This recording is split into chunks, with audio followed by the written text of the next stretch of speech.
Welcome back viewers, good healthy morning. हम हकूक़ुल इबाद पे बात कर रहे हैं और हकूक़ुल इबाद पे बात करते करते अब हम इंडिविजुअली हर एक के जो फ़राइज़ होते हैं उस पर बात करेंगे, क्योंकि अल्टीमेटली जो आपके फ़राइज़ हैं वो किसी ना किसी का हक़ है और किसी का हक़ मारना जो है वो कहीं से सही बात नहीं है। उसका गुनाह जो मिलता है वो खुदा कहता है मैं माफ़ नहीं करूँगा, वो आप उसी इंसान से अगर वो आपको माफ़ करता है तो ठीक है। तो ये ज़्यादा डेंजरस बात हो जाती है, क्योंकि हम खुदा को तो कहते हैं कि वो बहुत ज़्यादा माफ़ करने वाला है और वो कर देता है, आप माफ़ी मांगे रोए तो वो माफ़ कर देता है, ठीक है।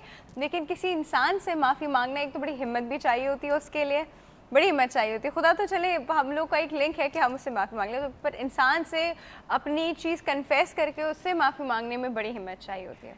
तो इन द फर्स्ट प्लेस आप वो मौका ही ना आने दें। अच्छा सर, अब हम बात करते हैं कि फ़राइज़ की। तो सबसे पहले सबसे इम्पॉर्टेंट रिलेशन जो होता है एक इंसान की ज़िंदगी में उसके माँ बाप का होता है। तो सबसे पहले एक बच्चे के क्या फ़राइज़ होते हैं उसके माँ बाप की तरफ? देखिए, बच्चे की ज़िंदगी के मुख्तलिफ पहलू होते हैं। जब तक वो नाबालिग है तो उस वक्त तक उसके फ़राइज़ ये हैं कि वालिदैन जो जिस बात का कि उसको इजाज़त दें, उसके अलावा जो काम है वो उसकी तरफ ना जाए।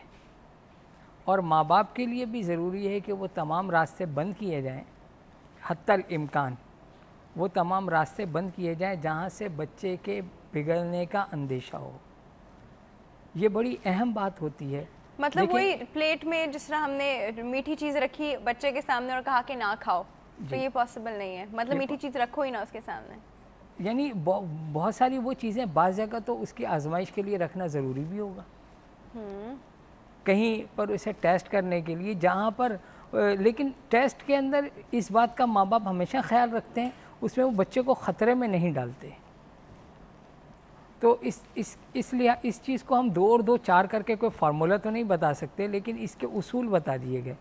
एक तो बच्चों को ऐसी सिचुएशन में ना डाला जाए, क्योंकि बच्चे अपनी आजमाइश में बच्चों के अंदर टॉलरेंस लेवल जो होता है वो बहुत कम होता है। बाज़ दफ़ा वो अगर कोई चीज़ डिमांड करते हैं तो उनके अंदर सब्र भी कम होता है, वो तो फौरी तौर पर मांग रहे होते हैं। तो माँ बाप के फ़राइज़ ये हैं कि वो बच्चों को, एक तो बच्चों का हक़ ये है या बच्चों के फ़राइज़ ये हैं कि माँ बाप जिन बातों का हुक्म दे रहे हैं और जिस जगह जाने से मना कर रहे हैं वो उनको ओबे करें, उनकी इताअत करें। अब वो अगेन आपके पेरेंट्स की ट्रेनिंग पे आता है, क्योंकि वो बच्चे तो बड़े रिबेलियस स्टेज में होते हैं। आप उनको जिस चीज़ से मना करते हैं वो उतना ही उस चीज़ की तरफ अट्रैक्ट होके जा रहे होते हैं, उनको ये बात समझानी बड़ी मुश्किल हो जाती है। अच्छा सर, एक कॉल है, कॉल के बाद हम चीज़ पे और बात करते हैं। अस्सलाम वालेकुम। वालेकुम अस्सलाम, क्या हाल है, कैसी हैं? बिल्कुल ठीक ठाक, गुड हेल्दी मॉर्निंग। कौन बात कर रहा है? मैं मिसेस जुनैद बात कर रही हूँ। मिसेस जुनैद, कैसी हैं आप? बस अल्लाह का शुक्र है। अच्छा आप बताइए। बिल्कुल ठीक ठाक मिसेस जुनैद। आपका प्रोग्राम बहुत अच्छा है, कई बार पहले भी कॉल कर चुकी हूँ। जी मुझे बिल्कुल याद है। अच्छा, हमारे पोल का जवाब देंगी?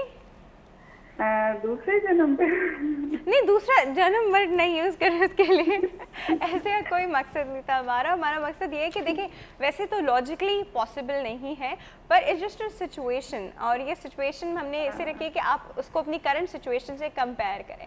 तो आप बताइए कि जिस तरह की लाइफ आप गुजारे हैं, इस तरह की लाइफ गुजारने के लिए आपको एक और लाइफ दे दी जाए तो आप ले लेंगी? ऑप्ट करेंगे उसके लिए? नहीं बिल्कुल नहीं। करंट लाइफ में क्या प्रॉब्लम हो गया मिसेस? करंट लाइफ में मुझे अल्लाह का शुक्र है कोई प्रॉब्लम नहीं है। ऐसी दोबारा मिल जाए क्या फर्क पड़ता है? लेकिन ये है कि दोबारा अव्वल तो मिलनी नहीं है। नहीं, वो उसको छोड़ दें, समझे, मिल रही है, मतलब आप मार्केट गई मिल रही है, अब आप क्या करेंगे, लेंगे नहीं लेंगे? नहीं, मैं नहीं लेना पसंद करूंगी, इसलिए कि दुनिया की जिंदगी एक आजमाइश है और आजमाइश में पूरे उतरना बहुत मुश्किल है। कुरान में भी है कि इंसान को जो जिंदगी दी है वो आजमाइश के लिए दी है। सही है। तो आजमाइश में पूरे उतरना बहुत मुश्किल है। अल्लाह से दुआ करते हैं कि जो एक दफ़ा मिली है उसी की आजमाइश में पूरे उतर जाएं तो काफ़ी है। अच्छा, डर गई हैं? भरोसा नहीं अपने ऊपर कि मैं आजमाइश में पूरी उतरूंगी? नहीं, भरोसा कितना भी हो, हमारे जो सर्कमस्टेंसेस, जो दुनिया में आजकल माहौल है उसमें सही तौर पर अल्लाह के अहकामात पर पूरे उतरना बहुत मुश्किल है। अच्छा चलिए जी, ठीक है। अच्छा, हम हुकूकुल इबाद पे बात कर रहे हैं, मिसेस जुनैद कुछ कहना चाहेंगी?